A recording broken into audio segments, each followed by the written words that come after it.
Marco Reus. Daniel Malen! Wonderful!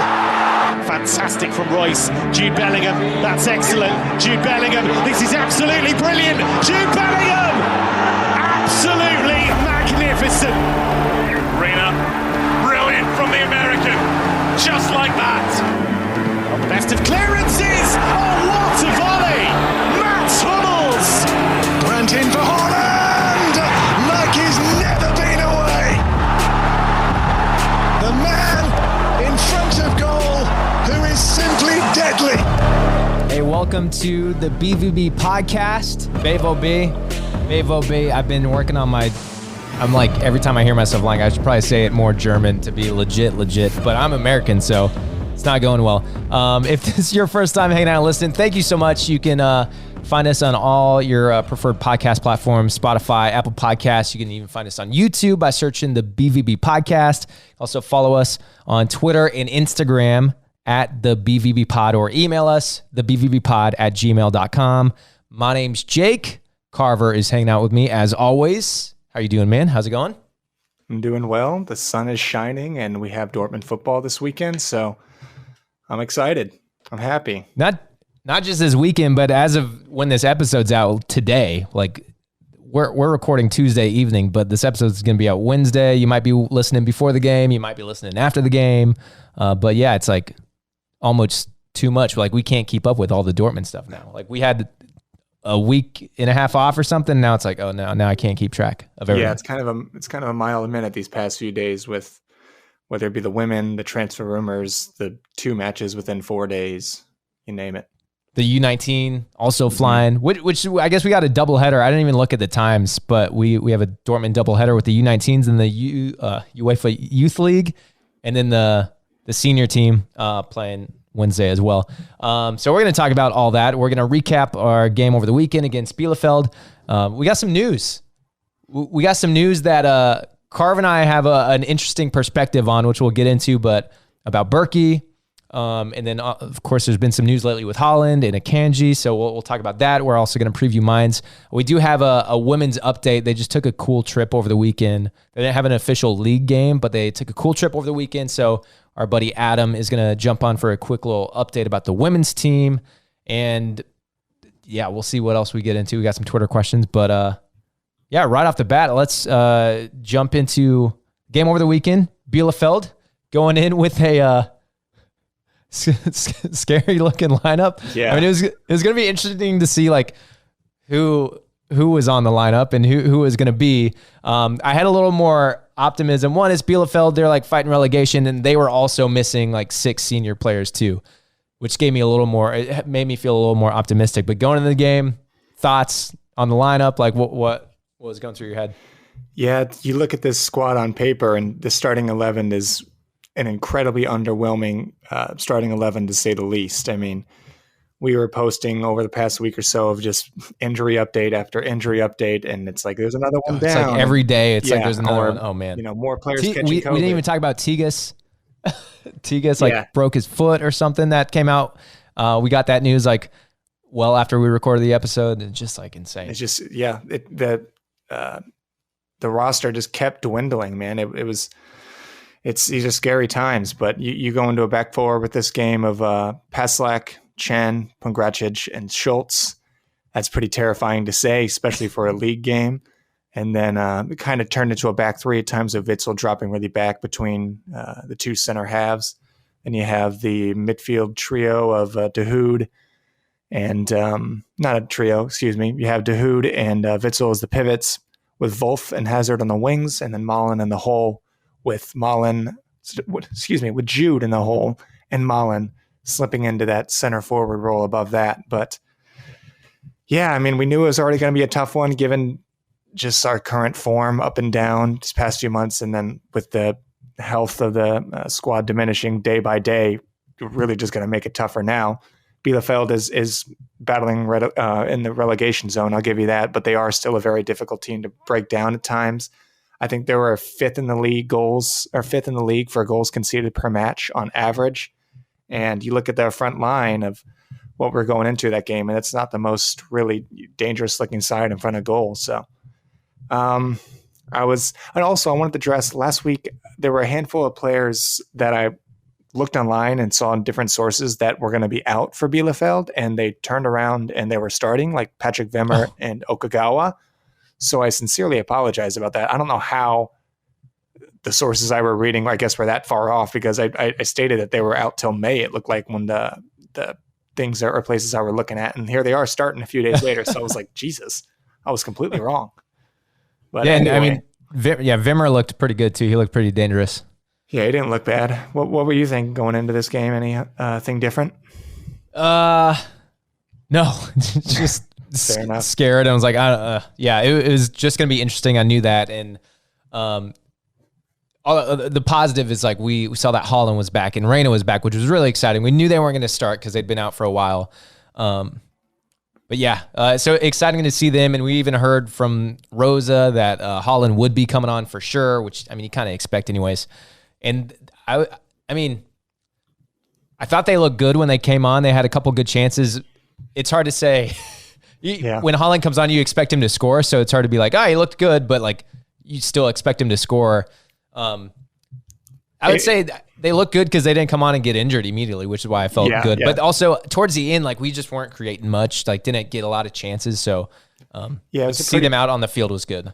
Yeah, those two were pretty quiet, but it wasn't just those two. It was pretty difficult for pretty much anyone in our starting 11 to get any sort of fluidity going. You know, considering the state of our squad, it wasn't that rough to see because you can't really expect much more from these types of players. I think we were missing at least like 5 starters that game, but I mean, we still came out of the gates looking good. Was it only 5? Probably more. But we had good energy coming out of the gates. First half, again, we couldn't get much fluidity going, but we did have good energy on the ball. We had true purpose and intent when we were on the ball, so we weren't just passing it back and forth, even though Witzel was on the field. So that was nice to see. And we made a lot of good runs out wide. I know Rosa doesn't really fancy wingers much, but having 2, wide players in Wolf and Hazard, that was able to help stretch out Bielefeld a little bit more, which helped create more chances going into the first half. Yeah, even although Hazard is kind of a wing, like you saw Hazard and Wolf kind of playing together on that right side, it seemed like. I mean, Hazard might have been coming down the middle, but it seemed like we had a lot going down that right side with Wolf and Hazard. That like they were working together really well, I thought, going down that right side, which was nice to see. One thing that was terrifying, like early in the game, when we were trying to like play out the back a lot, I was like, it did not look good. And I was very worried pretty early on. But I mean, we got through. It was like a rough start, but we got there eventually and were able to hang on. We also had early on, like first 15 minutes, Kobel had 2 pretty good saves. They weren't like the best chances, or they weren't the best takes. They were good chances. Yeah. Bielefeld could have done a lot better to probably put those in, honestly. So again, thanks to Kobel for like keeping the clean sheet and keeping us in the game, because he did save us a lot again. But yeah, Bielefeld, they didn't look like they had many, if at all, clear-cut chances throughout this game, but Kobel did have to, be tested a few times this game, and he did well to keep that clean sheet. But, we had a good combinations for our first goal. When, again, I mentioned already the wingers linking up. I think it was Jude over to Hazard, which completely stretched out Bielefeld in their final third. And that was able to give Hazard just an open opportunity to get a good cross in. And I think there were like 3 of our players that were already in for that tap in. I think it was Wolf, Witzel, and might have been, I don't know if it was Jude. I forget what other attacking player was on the left-hand side in the box. It might have been Mullen, yeah. It was a great goal. It came from the, we had a penalty or a free kick, which was well outside 18. It was pretty far back, but it kind of bounced out to Jude, who kind of took his time. He hesitated at first. He didn't pass it. And I was like, dude, come on. Yeah. I was like, oh God. And then he this nice little chip out to Hazard, who we talked about it before, like our quick, one touch passing. Mm-hmm. We're one of the best teams at it if we can put it together. We can be so quick and so precise.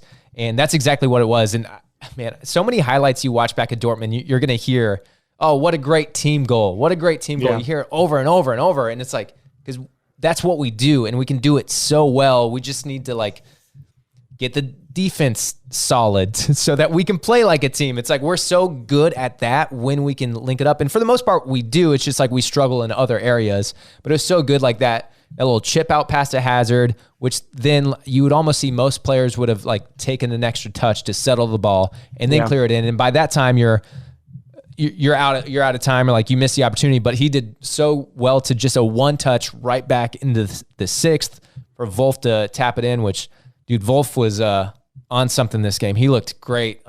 He just stepped up a lot, and that's what we needed, and he was fantastic. Yeah, he was playing as an actual attacker or a right winger, which, you know, gives him a lot more freedom to do whatever he wants. It kind of, when it comes to attacking, he's going to be a player that tracks back. He's got the work rate and ability to at least defend somewhat decently at times. But yeah, now that he's got the freedom to do whatever he wants in attacking, he's going to be a lot more dangerous in front of goal. It was a tap in. I'll give people that it wasn't the most far out goal, but again, like I mentioned before, it was a great team goal. Everyone was able to contribute, got a handful of players involved, and those are not as easy as people may think. You know, being in that position at the right place and right time and able to get it in the net is pretty difficult. And that marks 2 goals in 3 league games, I think, for Wolf as well. Yeah. And overall, like the goal wasn't anything. It wasn't like a golazo. It wasn't anything spectacular, but like being there and just his work rate throughout the game, just some stats. Like he had 4 shots, accurate, 71% pass accuracy, he had 2 key passes. His expected goals was 0.76, which good for him. Like he was in and around it.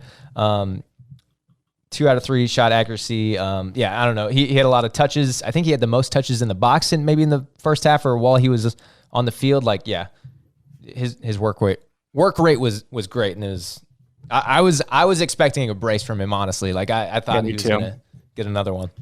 Me too. It was a great work rate from all around though. I mean, I've already mentioned before, Witsel did a good job of controlling the game well. When he is on his day, he can really help with our stability issues in the back, especially in these really scrappy games. You know, he's not going to provide much of any pace or anything or much going forward nowadays. But in times like these, whenever we do need a player to help bring on that stability, he can offer that.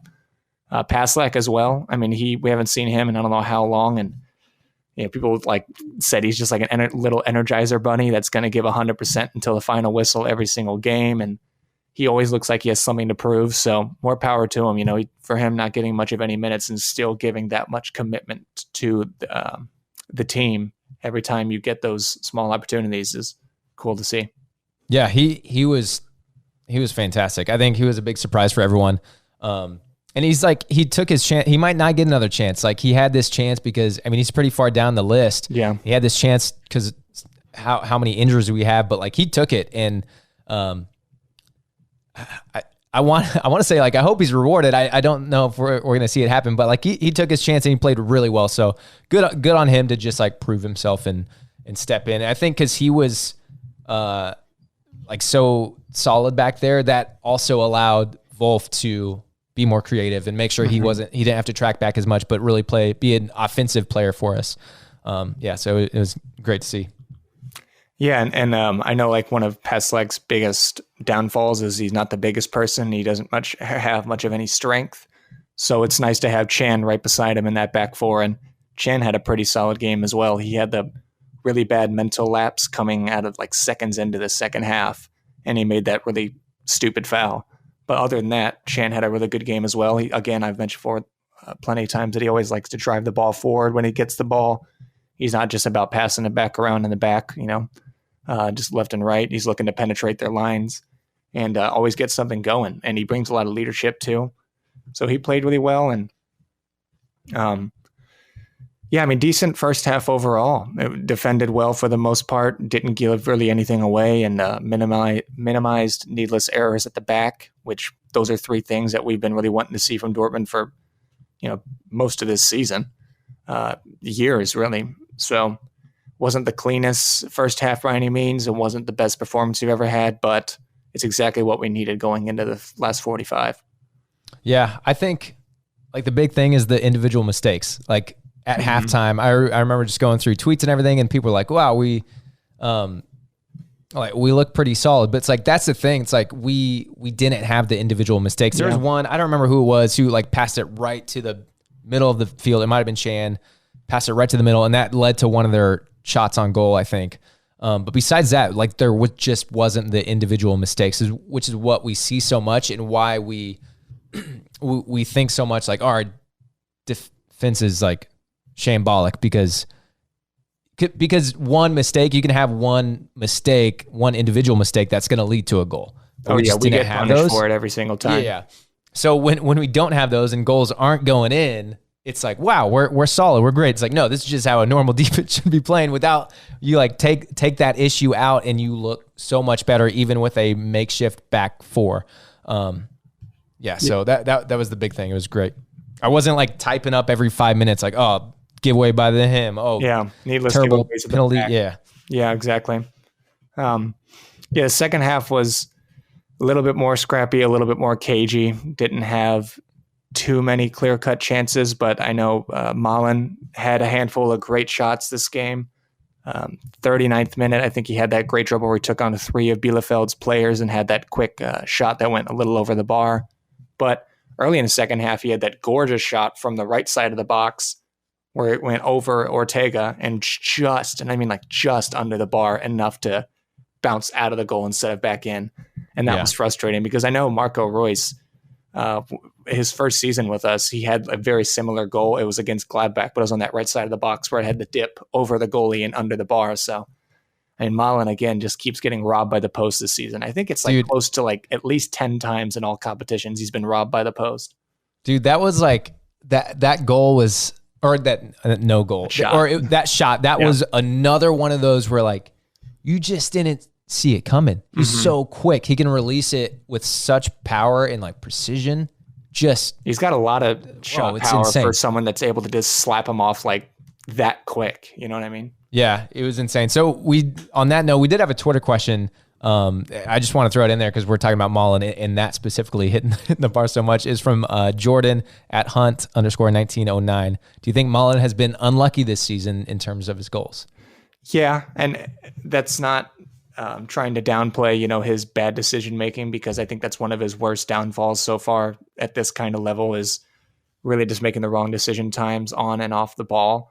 But again, robbed by the post. I think it's at least 9 or 10 times, and those goals are going to eventually come if we keep giving him the confidence and backing that he needs. Keep getting more game time. He's going to become a prolific scorer and a goal scorer, in my opinion. I really think he does have that kind of ability. It's just, again, some people just take longer than others when it comes to moving up a level in world soccer. Yeah, I don't like luck in terms of like football matches. I mean, you can be lucky or unlucky, but as far as this, like a consistent, like, oh, is he just unlucky? And I'm not saying that like he doesn't have the skills. It's just more of like settling in, getting a little more confidence. And it's just something that will come with time. We've talked about it before. Like, it's a new league for him, new team. He's probably playing a lot more than he thought, or like anyone expected. Honestly, he's had to jump in the role to fill Haaland being out. So I think it's just something, like you said, once he gets more settled, those goals will start to go in. And we shouldn't be, I don't think we should write off his season like, oh, he's so unlucky. Just look at that as optimistic as like, he's got the skill, and the fact that he's getting these shots off is crazy. I definitely wouldn't really write promising. Off, I definitely wouldn't write off this season as like a failure from Malen. I personally, at least, unless the rest of the season it becomes like a much more major dip in form. But I think it's been at least a hopeful season. It shows that he does have the ability in moments. Just again, a matter of improving his football IQ and learning the game plans a little bit more, and also settling into a position that we know we can consistently play him in. You mentioned before filling in for Haaland in the center role, and then also at times going back from in the left or right side. So just a matter of adjusting. But yeah, good game from Malen overall. Yeah, it'll be interesting to see. I think these last, I can't keep track. I don't know if it's 10 or 9 now. It might be 9 games now. Because like for 2 weeks straight, I said 10 games because the delay or the postponement. It'll be interesting to see if Haaland stays healthy these last 10 games, what happens to Malen? Because I hope that he stays in the lineup and maybe plays as a winger role, or they play two strikers. Who knows? Like, who knows what's going to happen? Because the lineup and game plan all season's been all over the place. But I think he deserves to. I think he deserves to stay in the starting 11. I just don't know where. Yeah. Especially with Brandt's form dipping pretty dramatically as well since like December now. What would you think of Brandt's game when he came on though? Because I thought he looked good. It's like maybe that this is what he needed was some time off, especially having that dip, and he didn't get a chance to rest or anything. Maybe this is what he needed. It wasn't anything too memorable, but I don't think he did that bad. It'll be interesting to see how many minutes he gets here going forward, but nothing too promising. But anyway, the game overall, well-fought victory. Mentioned already, it was very scrappy, and it certainly was going to be pretty difficult going into it with this squad. I mean, to get a clean sheet, 3 in a row, by the way, 3 clean sheets and 1 goal. No, I'm sorry, not 3 clean sheets. 1 goal conceded in our last 3 games. Yeah. And especially with a clean sheet with a back 4 of Paslak, Chan, Pongracic, and Schultz is pretty impressive. And also with Bayern dropping points yet again, it just bruised the title race up just a little bit. And if we can, win again on against Mainz, we're only within 4 points now. 4 points. So. Yeah, we kind of have a game in hand. We do have a game in hand. It was weird. I was getting when people were like, "Oh, we had 2 games in hand." It's like, not really. We just haven't played yet. Played yet on Sunday or whenever it was. But so we do have a game in hand, which is Wednesday. We're going to talk about. And if we win this, we get 3 points. Then we'll be within 4, and we still have them to play, which is a good position to be in. We still need them to drop some more points, but it's doable. Not a bad position. Yeah, and it's definitely doable. If some miracle can happen and we can get a point in Bayern or get a win in Munich, that takes these last few games into the season and makes it really, really interesting, because then we're tied with them. But so we'll preview Mainz, but before we do have some news again about Bürki, Akanji, and Haaland. Who do you want to start with? Let's start with Bürki. I think that's a big one. And if we have any new listeners specifically from St. Louis today, I think that's what they want to know. That's what we want to talk about. Yeah. So Carver and I, a little background on why I said we have an interesting take on this. So Carver and I have mentioned it before. If you're new, Carver and I do live in St. Louis, and we have our MLS team starting in 2023. This is the team that Bürki is linked to be signing with, which is very exciting. So my perspective is I'm excited as I don't know. I'm just imagining seeing Bürki 20 feet from me, which is super exciting. And then I know there's some fans who, everyone in all the Dortmund supporters oh, thank goodness, get him out of here. Oh, and then all the St. Louis fans who might not know that he hasn't been playing for the last 2 years are oh, we're getting Dortmund's goalie. This is amazing. And then maybe they do a little research. There's going to be a little confusion, or I've already seen some people are oh, well, he hasn't been playing for 2 years. Is this the guy we want? We did get some Twitter questions. People were messaging me specifically oh, what are your thoughts? And my thought was, I think he's a beast. No, he hasn't been how tall he is and how he's just a monster. I'm excited as a St. Louis fan to have him coming, because I think he's just needed a change, and this could be something good for him. And so that's where I'm excited. And I've been excited for him to get a change out of Dortmund. It's a weird thing. It's a weird thing being a fan of both. But I guess I want to get your take on him and his background and the move, and I don't know, both sides, Carver. Yeah. You unleash it. Yeah. So last night you sent me a link, and it was the rumor between Bürki and St. Louis City SC. And I read it and I was it seems pretty unlikely. We've been trying to offload him for a few years, but his wage demands have been too high, and it's going to be difficult to find a team that's going to match that. And then Fabrizio Romano arguably, the top source in European or world soccer for transfers, tweeted yesterday or this morning saying Bürki has reached a verbal agreement with St. Louis City. He will discuss final details this week in order to announce his transfer to St. Louis soon.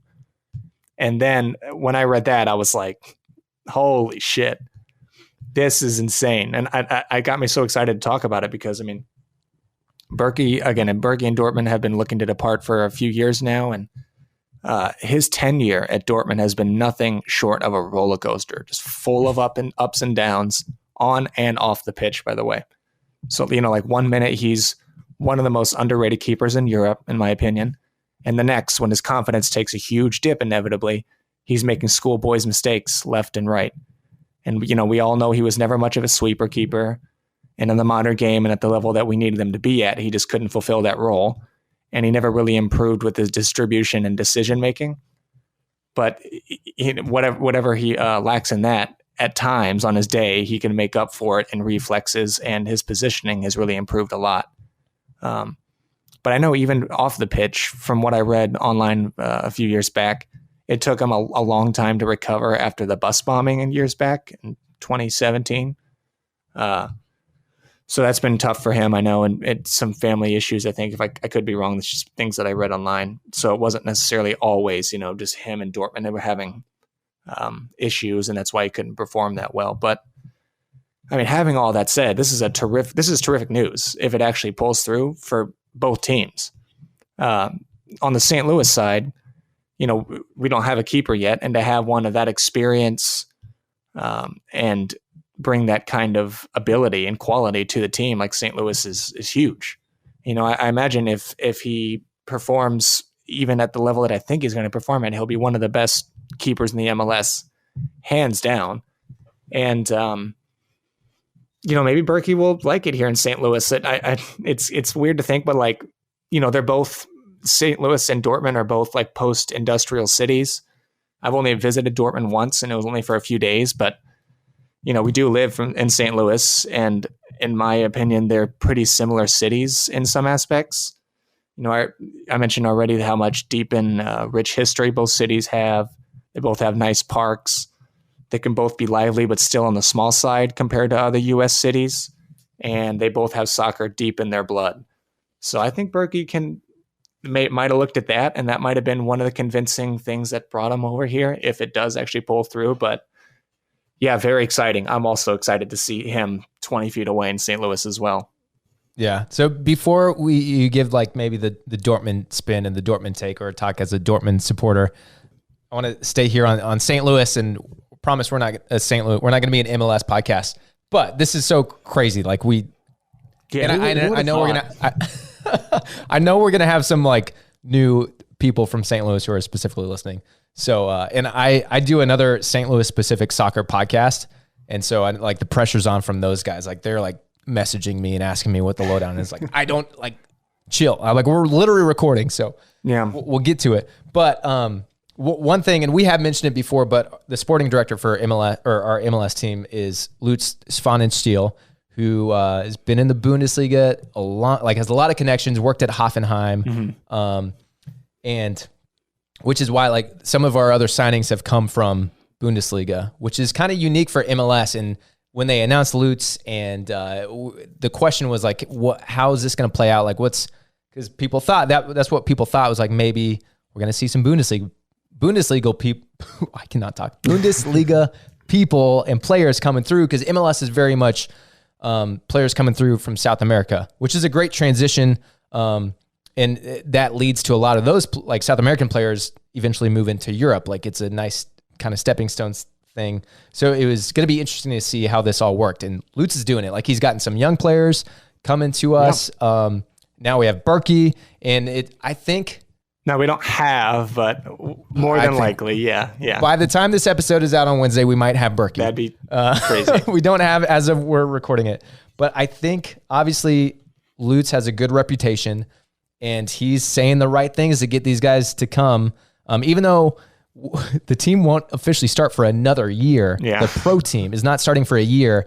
We have players who are signed on to come this summer when like our reserves team is playing, which is exciting for us. And it's going to be exciting to like, I don't know if say we get him and everything, and Bürki comes to St. Louis this summer. I don't know if he's going to play in our reserves team, which would be insane, but he's going to be there. And I don't know. I'm going to ask him to sign some stuff. Me too. Apparently he rejected a handful of other clubs, including Bayern Munich. And I think it was just a matter of another thing for him is, he didn't want to retire and spend these next few years as a third string goalkeeper. He's been doing it for a year and a half with us, and he certainly wasn't going to get much game time over in Munich. So I don't know what Lutz also offered him whenever he was talking to him, but you're right. He's killing it right now as the St. Louis sporting director. He's bringing in a lot of talent, which I was nervous about because for those of you who don't know, St. Louis is building a whole new brand new stadium, training facility, and all of that. So I didn't know how much of the finances were actually going to go into investing into the team, given all the expenses already for this past year of creating the team. So these are some big moves that we've been making. Yeah, and I think with Lutz and we've been hyping him up so much in St. Louis because the moves he's making were like in Lutz we trust. He's like for an MLS team at least, But I think on the Bürki thing, and because Lutz does come from Bundesliga, and I mean he's literally played all over the world, but he has a big connection with Bundesliga, and he does commentating. If you aren't too familiar with Lutz and you watch Bundesliga in America on ESPN, he commentates pretty much every weekend. He was in Germany last week because he took a selfie at, I don't remember what game he was at, but so he might have had a conversation with Bürki then. Yeah. I don't know, but he was there last week. But with all this tying together, he knows Bürki's history. And I'm sure he's had some, I just don't think he would potentially sign him or make this move if he didn't think it was going to be viable, or if he was going to be here and not be able to be in the right mental space. I'm sure they've been talking for a long time. Yeah. And the fact that he knows Bundesliga, has probably had a lot of conversations with him. I'm very confident that this could be a good move for him to get back to where he needs to be and perform. Yeah. Perform consistently. And the U.S. has also had, partnership with a handful of different Bundesliga clubs, and, the academies in the last 3 or 4 years have linked between, cities like Dallas and plenty of other, New York too, plenty of other places. And, we just have that connection between the U.S. and Germany. So a lot of our talent has been slowly going more abroad rather than, playing in college in the MLS, which is great to see. But that's a whole nother podcast to talk about, U.S. talent. But yeah, again, that's cool that we have this connection and to the Bundesliga and can attract talent from Europe. I do want to shout out Derek on Twitter. I feel like he's the most prolific Dortmund tweeter out there. He's one of my favorite people. He has so many hot takes and I love it. But he lives in Nebraska. Him and I were talking. He lives in Nebraska, and he was like, I think he tweeted something Friday night maybe or Saturday. He's like, oh, what's everyone doing? And I was just watching MLS, and I tweeted from the BVB pod account. And he asked our team, and I said, well, we're from St. Louis. So, and this was before the Bürki news and everything. And he had mentioned I think I've considered adopting them as my team when they start. And then when the Bürki news broke, I was like, of course you are now, dude. You got to come to a game and everything. So yeah. Yeah, but huge news. That was really uplifting to see this morning whenever Fabrizio sent out that tweet. So what's your take on as a Dortmund fan and supporter? Good riddance? No, I'm not even really good riddance because, I started watching Dortmund a few years before we got Bürki. So I got to see, his whole shift that he put in with us over the past few years. And, my friends can tell you I've gone up and down with him. I remember the first few years I was like, oh man, he's just not it. He's not the keeper that can really live up to the standards that we're trying to set as a club. And there was a season and a half where I was like, I was wrong. I think he's really turned his form around, and he's now one of the most underrated keepers in Europe. I still stand by that. But then in 2017, 2018, that's whenever the form just kind of dipped again. And ever since then, it's had moments where he's been decent, but just doesn't really cut it for me. And I think already Kobel has really blown him out of the water. So not good riddance, but I hope I wish for the best for him, and I hope he can play for years to come in St. Louis. He's going to get plenty of chances for first team time, obviously, for years to come, and he's only 31. So And this will be an open invitation if he ever wants to come on the podcast or be a co-host. Yeah, I don't know. a co-host. We'll see what happens. We'll get him to pop by the studio. Yeah. Which we are not in if we sound a little different. We're virtual tonight. But yeah, that's the Bürki news. So we do have some other transfer-ish news that we'll get into too. Yep. So we have updates for Haaland and Akanji. I'll start with just Akanji. So the board is reportedly considering one last offer to extend to Akanji. He's rejected 2 of our contract extensions in the last several months. And it looks like this is the last and final offer. And reports are saying the increase is going from 8 million to 10 million. And I don't know how true that is, but man, that is a lot. And as much as, I've been writing Akanji all season, I don't think he's a $10 million player, a year player. Obviously in wages, not his market value, but we could put that money obviously towards other center backs. We've been raging about Schlotterbeck for, months now, week after week, and Schlotterbeck's going to take a salary that's like half that. So, it's just a matter of setting your standards as a club, and it's not really that good of a look for a club, especially if, Akanji accepts that 10, we can risk losing a much needed signing elsewhere, and other players will start demanding those same wages, Yeah. And shout out to Tom on Twitter he asked us about Akanji and our thoughts on him staying. The fact that he's turned us down twice, I think just raising the price that much, which seems a bit over, makes me want to say, no, man, just like, it seems like he doesn't want to stay. So don't just try to bribe him to. But at the same time, like, he could be great. And I'm also looking at who is our defensive lineup next year, which I know we talk a lot about back 3, back 5, back 4. And one thing I've just noticed lately, because I haven't been paying much, been paying more attention now, and I might sound like an idiot for not realizing it sooner, but just paying attention to Bayern playing a back 3 with Sule in the middle, yep. Schlotterbeck with, Schlotterbeck playing on the left, like center defensive or center mid. Oh my God, center back, yeah. Carver, I'm falling apart. Center back, but on the left side. So it's like we're potentially building out a back 3 because that's the roles that they're playing. Mm-hmm. And I don't know, that's me being optimistic, thinking maybe we're building out a back 3, which is what we talked about so much, what we wanted. But maybe we're not doing that. I don't know, but there's just like so much more that we need to invest into the team this summer. And if we already put a lot of our money into Sule, and then we're going to be going after Akanji, if we sign Akanji, that pretty much guarantees we're not going after Schlotterbeck. There's no way we cash that much in on just 3 defenders, because you still need to invest into a box-to-box midfielder. I think that's definitely high on the priority, or a priority for the summer, as well as, Haaland's looking pretty much guaranteed to leave as well. So, we're going to need an attacker as well, and I don't think we just have the funds for all of those players.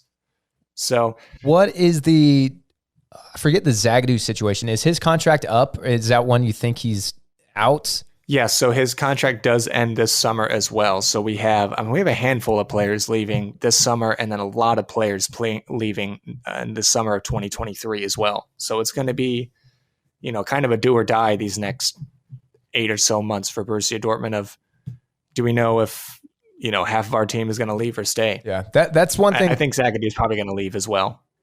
It's one thing that worries me is if Akanji and Zagadou leave, we just need I guess Koulibaly might be coming up, but it's like we just seem so short on backups.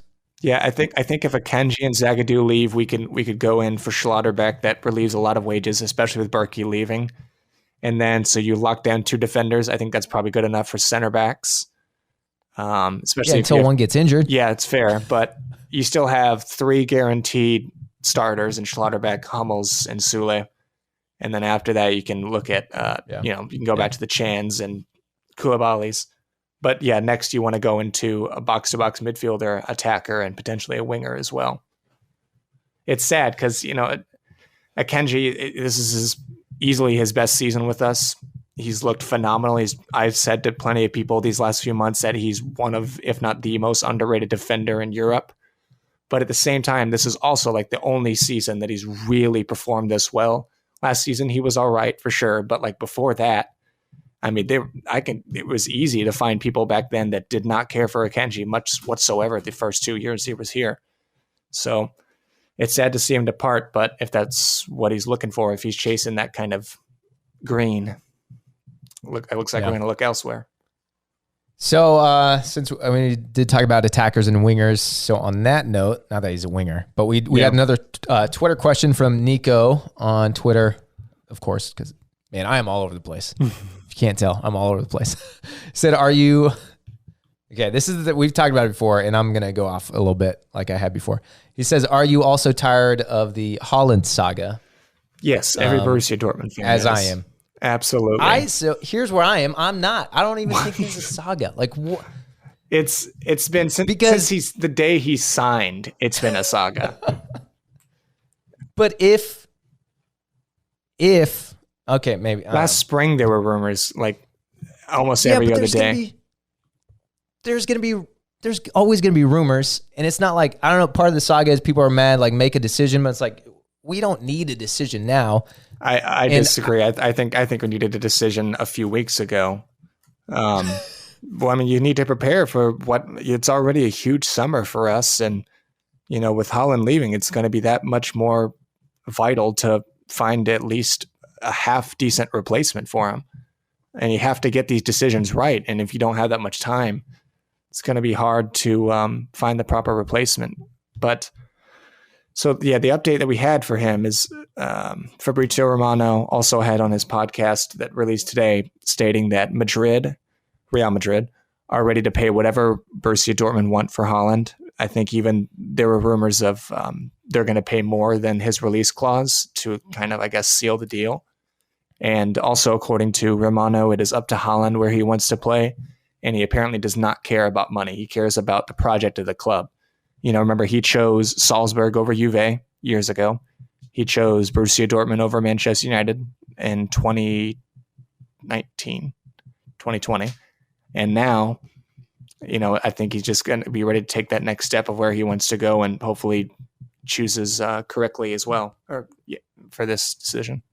Yeah, and there were also big links with Manchester City. Yeah, Manchester City as well as one of the other big bettors.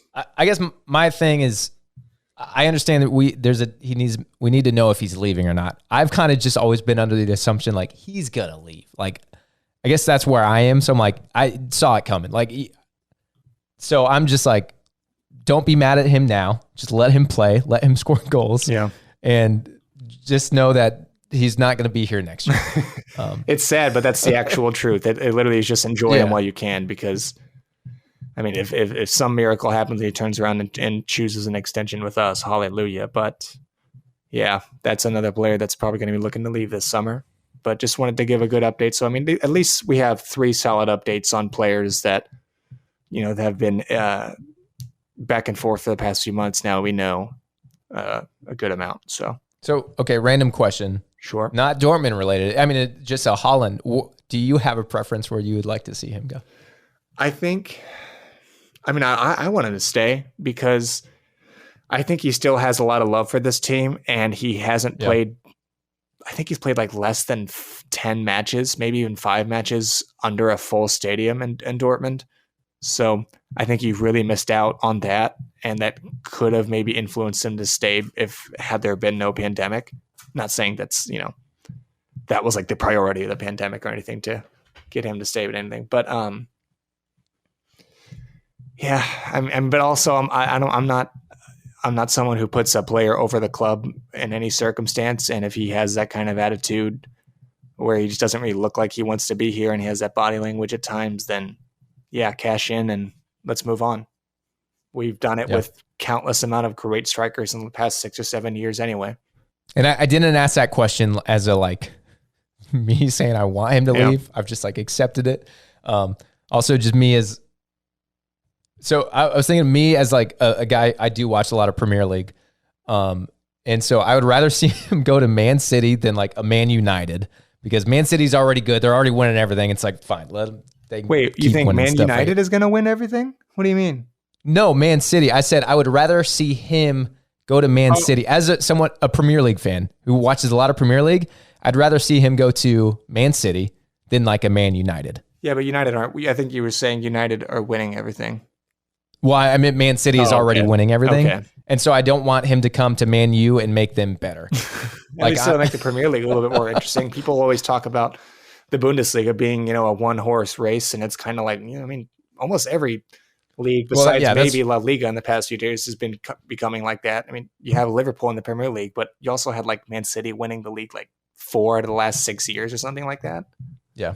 I'd rather see him go to Real Madrid than Barcelona. It's just my I think that'd be kind of a weird fit for him at Barcelona. That doesn't really fit his persona much or his play style, really. Yeah. All right. Anyways, anything more about Haaland? Oh, we did have I think there was a Hazard question. Did you have any updates on Hazard? No, just other than I know he's looking elsewhere and his agents are looking elsewhere. Lack of game time, but at the same time, with the level that he's been performing at in the last 1.5 to 2 years, it's like, I'm sorry, are you expecting more minutes? He's also getting old. I didn't realize how he's only 28, so I think he's just still like in his prime. And he performed really well for us his first season, but yeah, when it comes to replicating that, he's been very underwhelming. Yeah. All right, so if that's all the transfer and kind of newsy stuff, we're going to take a quick break. We're going to have Adam jump on to give a little preview and update about the women's team, and then we'll be back to preview Mainz. Hey everyone, Adam Dorowski here to provide an update on the Borussia Dortmund women's team. So just 1 week into the second half of the season, the women's team found themselves with a free weekend. So in the Kreisliga A, typically 8 out of the 10 teams are in action while the other 2 are free that weekend. BVB used this as an opportunity for an educational tour, and the team traveled to Poland. It was the first time they'd traveled together outside of Germany. On the trip, the team visited Auschwitz and took part in other tours and exhibits. They also had a training session at the BVB Academy that was founded by Lukas Piszczek. This is the first BVB Academy outside of Germany.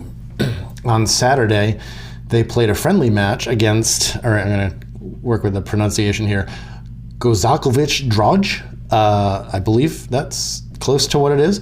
That's the women's team of Piszczek's current and boyhood club. They currently play in the 4th tier in the Poland women's pyramid, and I believe they're second in the league right now. So BVB started with a somewhat rotated side without their typical starters, Vanessa Heim and Katrin Lau, Virginie Glanzer, Anna Zabel, Louisa Bergman, and Leah Roja-Harper. Hannah Guzman is also still out, recovering from elbow surgery. So BVB struck first with Carolyn Kahl, forcing the ball over the line in the 4th minute. She pressured the defender to pry the ball loose, and then Annika Billig picked it up and returned the pass. Kahl's first shot was saved, but then she slotted a home run rebound. But unfortunately, the hosts equalized 10 minutes after that with a very nice finish by Anna Zida. From there wasn't much action near the goals. Dortmund was probably arguably the better side, but they didn't really have many scoring chances to show for it. Around the 70th minute, Lena Kolmel, the goalkeeper, was called on to make a brilliant fingertip save as an opposing attacker was all alone on a breakaway. I mean, this was truly a great save. But just a couple minutes later, Ann-Katrin Lau, who came in at halftime, she gave BVB the lead with a wonderful finish.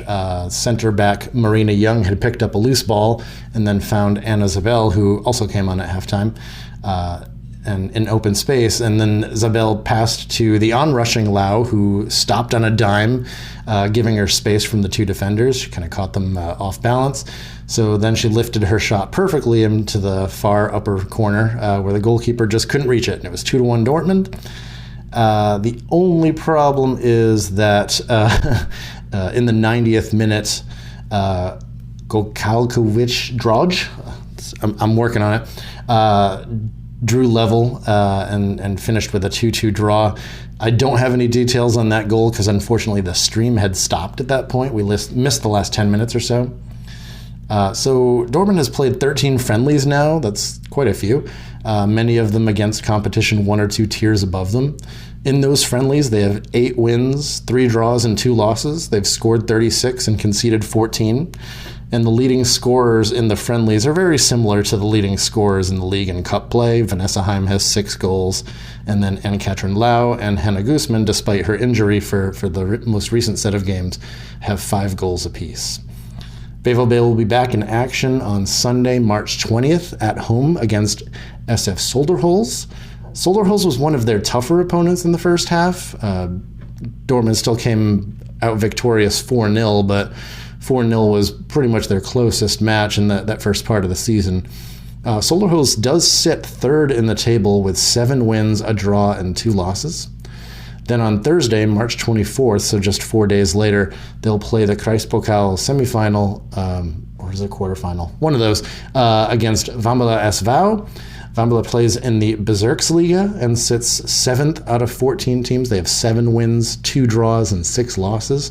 And that is the former club of Dortmund players Lily Prinzen, center back, and Annika Falker, who is a winger/fullback who did start this game in Poland.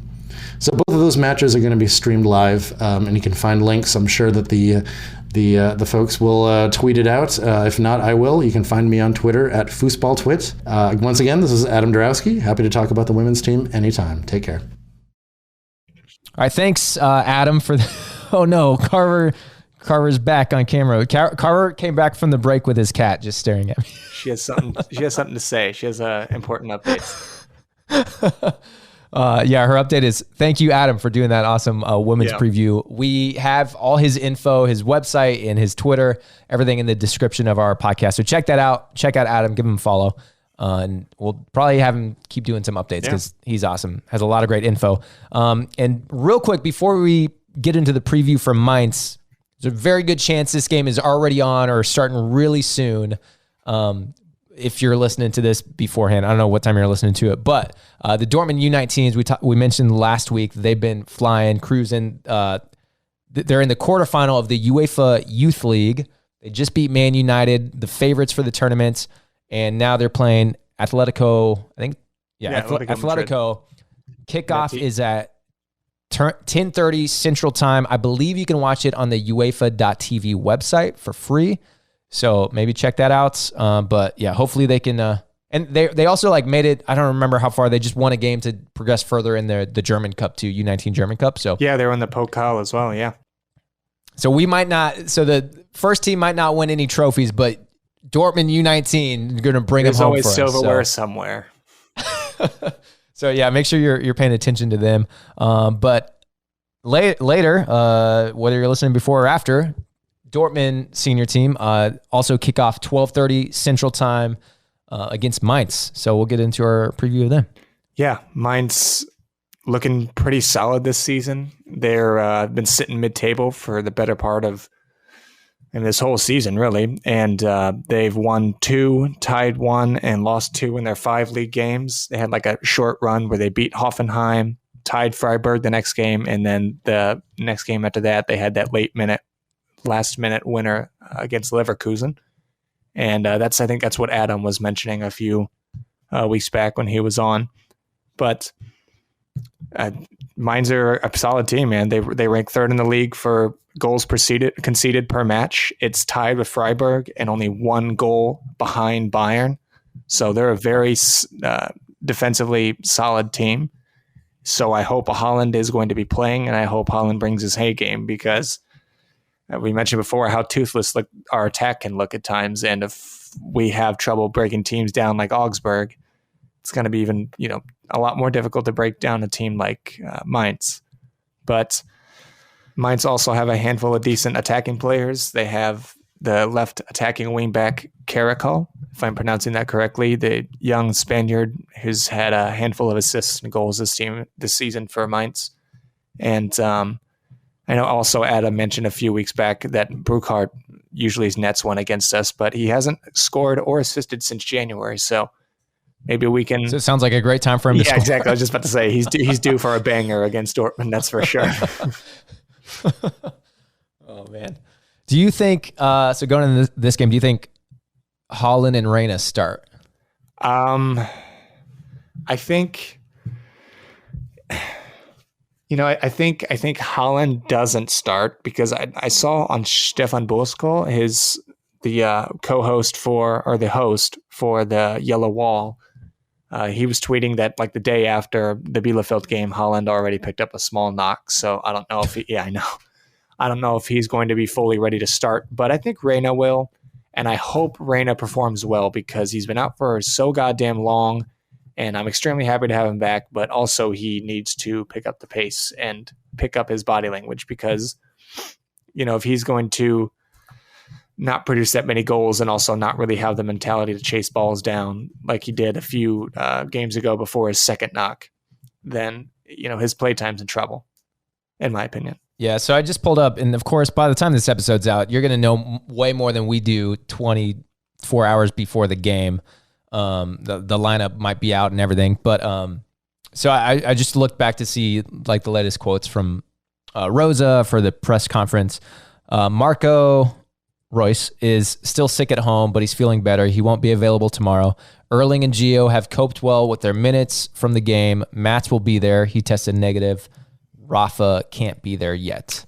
Yeah, I think it'll be pretty much an unchanged lineup aside from Hummels, maybe Reina. But I think we'll be looking into pretty much the same back four and the same midfield and attack, which is a little worrying. We're away at Mainz, but it's doable, and we have the momentum on our side now. Do you think Passlack starts, or would Chan go to back right? I would be fine with Passlack starting, honestly, and not just because of that one game. I think he can perform, or he can play to his strengths in a number of Bundesliga or against a number of Bundesliga opponents, and he's a player that's got something to prove every time he gets on the field. So, I would start him. Cool. Any predictions? I'm gonna go. What you feeling? 2-1 us. Dude, okay. I have to say, after that last game, I know it was like a kind of a gritty grind out 1-0, but it felt good to grind out a win and just get by. Like something about it felt good. Yeah, you rarely see better than those giving up a season. goal. I mean, it was a clean sheet obviously is great, but just it was nice to see us grind something out because we saw what happened against Augsburg and some other games. So it was nice. So we're away. I imagine we will give away a goal, but I think Haaland comes back and bangs at least one in, and we'll get another beautiful Dortmund team goal. That's what I think so too. I think they'll probably net one early, and then we'll grind out a goal to make it 1-1, and then Haaland comes on relatively early in the second half and then nets one with 15 to go. Yep. Cool. All right. Well, that's it for us. We will be back. What's the other game? Who are we playing this Sunday? Because we play Köln, but we'll have that game before, or that game. We'll be back after that game. So we do have Köln on the weekend. And shout out to we mentioned a lot this episode that we're from St. Louis, and I believe we're going to go with the Borussia STL supporters group. We're going to go watch the game live, which will be fun. Yep. Not live, but on TV at a bar. So if you're in St. Louis and want to join us, we'll be at Amsterdam Tavern, which is just the spot where you go watch every soccer game. So Also, another quick random shout out to, there's a new supporters group out of Columbus, Ohio, somewhere. They just started. I'm going to link their Twitter in case you're in Ohio, you want to get involved with them. I'll link their Twitter in our description. I remember they're off the top of my head, but just show support for that's what this is about. It's about connecting people, being a Dortmund fan in America. Yep. So cool. All right. Well, thanks so much for hanging out, Carver.